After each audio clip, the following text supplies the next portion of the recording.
Welcome to the JP8 Report. This is James Pierce with the JP8 Report, episode 49. This is my 49th episode. This one is called They Are as Stubborn as Mules. Thank y'all for tuning in to this episode. I really appreciate y'all joining me today for this one.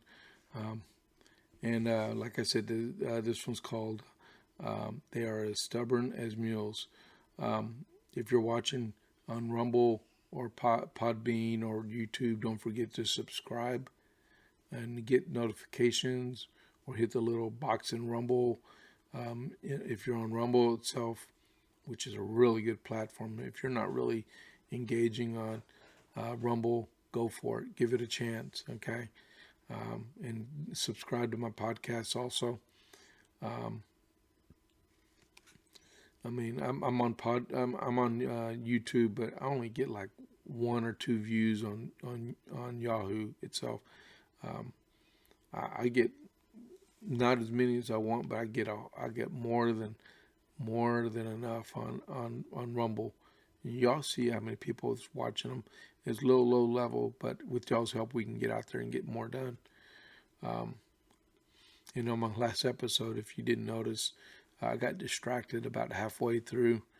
I got this really good friend. His name is Dale. Okay, he's an elected member too. He's a trip. But it was 7:04 in the morning, and 7:04 in the morning. I got to talk to him about his timing. But like he said, we're all both veterans and stuff, and we all should be awake. But he called me in the middle of me broadcasting. I thought I put my phones on complete silence, and that one was on vibrate, and it vibrated. And I almost put the recording on pause and went over to check to see who's calling. You never can tell because, I own my own business, so I may have a customer calling and stuff. But it was Dale, and he was asking me about some event today. He's a trip. He's a real good friend of mine. He's a good conservative Republican. So if you know Dale Treadway, go shake his hand for me. Okay. They are as stubborn as mules. Wow. We're in the second legislative session, well, as you were. We're in the third session of the 87th legislature, which would be the second special session, which was called, I believe, on the 8th of August. And then the Senate gavelled in, but the House was lack of a quorum. The House is still lack of a quorum. It's the 14th. So this is the 6th day. Well, last Saturday. This is Saturday. They had they gavelled in at noon for the second special session, and lack of a quorum. Still not enough Republicans. Yesterday, the Speaker issued arrest warrants for 52 Democrats that are donkeys. It's probably giving them a bad name. I'm calling donkeys, okay? But they did 52 arrest warrants. A couple of them tried it earlier in the week, and went to some judges, I believe in Austin and in Harris County, and they were upheld. Not the lawsuits, but the objections were upheld. But they went to the Supreme Court, Texas Appeals Court and Supreme Court, and they were overturned. But they went back into hiding. I just saw it on Fox News just a couple minutes ago.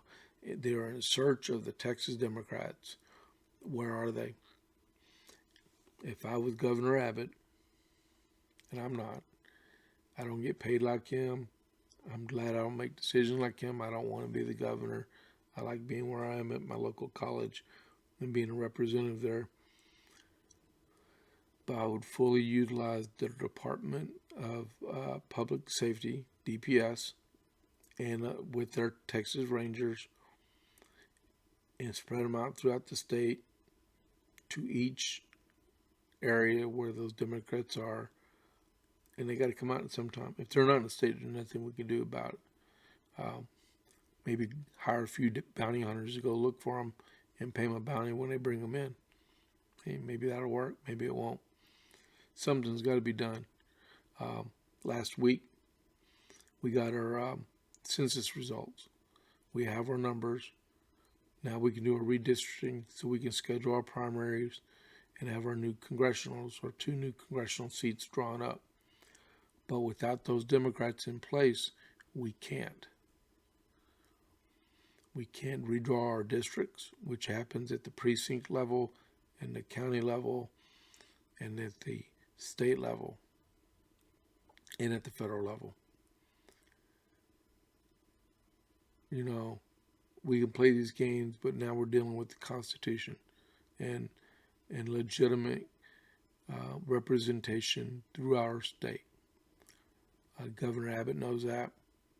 Lieutenant Governor Patrick knows that. The Republicans know that. And all these good-for-nothing donkeys that are running scared like a bunch of cockroaches because they don't want to do their legislative duty and pass these laws and get them done with. Look, easier to vote, harder to cheat. You prove to me that we're making it harder to vote, and I'll engage you on that, because we are not making it harder to vote. We're making it easier to vote. There's nothing legal about letting someone go door to door picking up ballots from someone.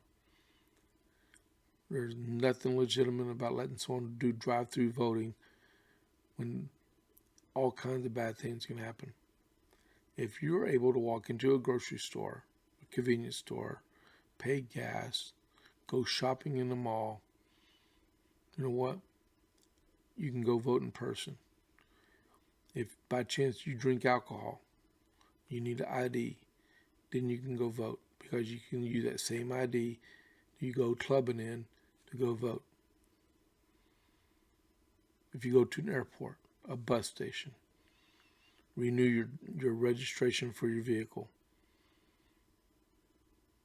You know, everything you need to show a driver's license. Now, to prove that you're the person you are and voting in the location where you're supposed to be voting, now it's against your civil rights to be able to go vote. What are you hiding? Because it shouldn't be like that.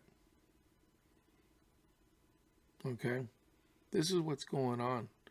Day after day, I see all kinds of Republicans on my Facebook, and they're in an empty chamber. They got a few Democrats, I think. All the Republicans are there, and they're just doing committee hearings. Oh, well, I'm getting really, really dry. That was some unsweet tea. But so, how many times do we have to go before the Supreme Court to get things done in our state?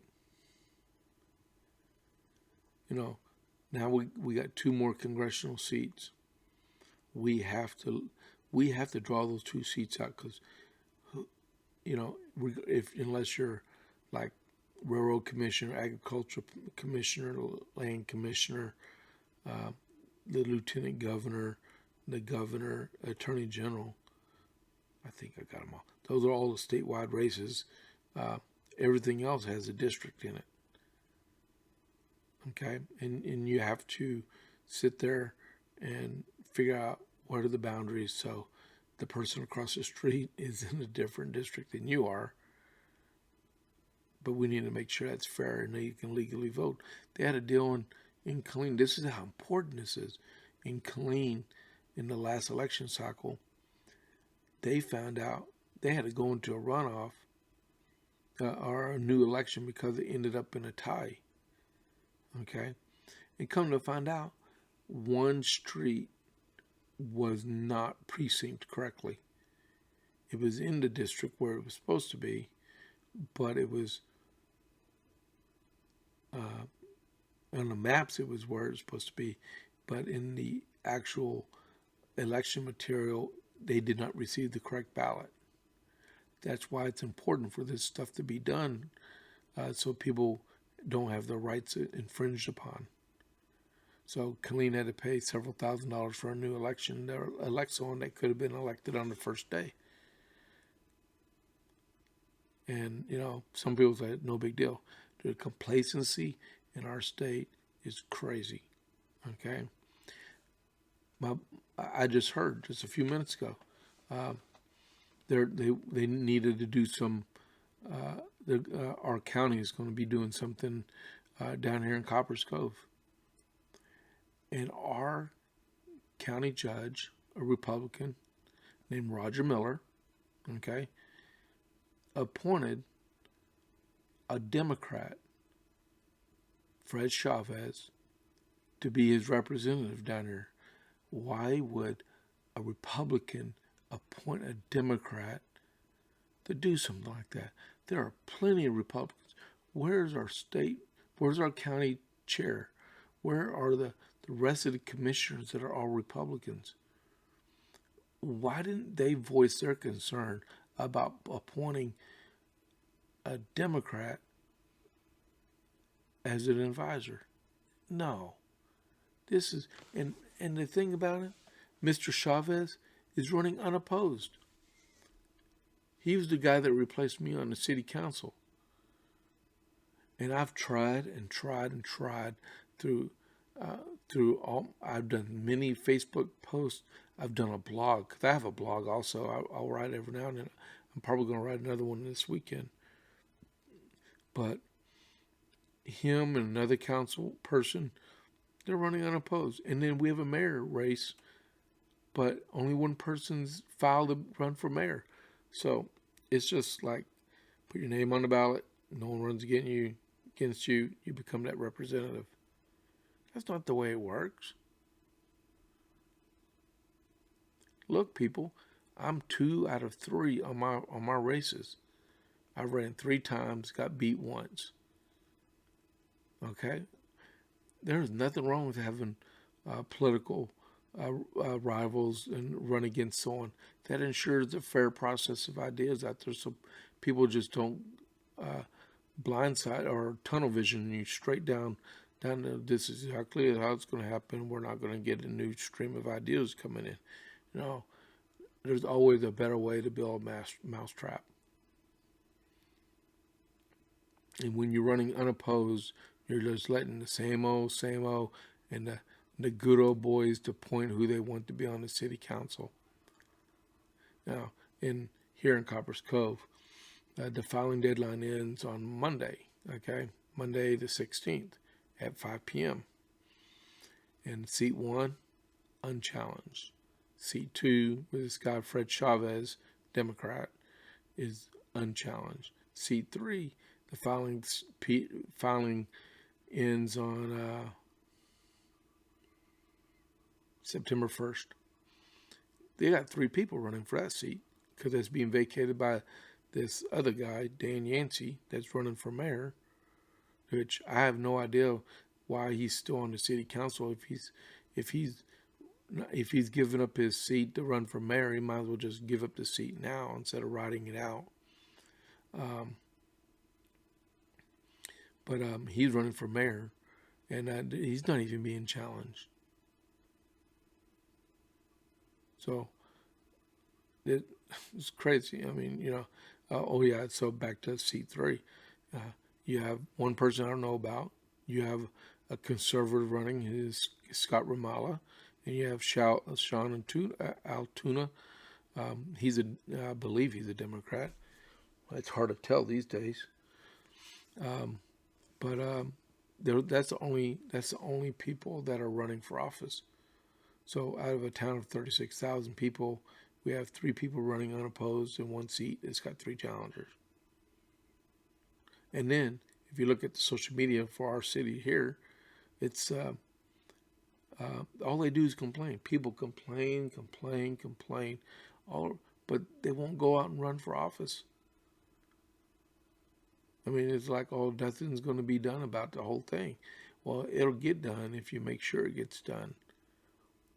That's the way it looks like. I mean, people don't really have comfort or don't want to get out of the comfort zone and try. But all you can do is try. The school board here, Copperas Cove Independent School District, they have 2 people. One lady who's running for re-election, Mrs. Davis, and then you got Mrs. Inez Faison. She's been on the school board 14 years.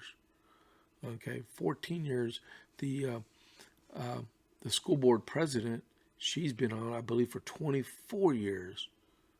You know, if there's ever been a case for term limits, that's it.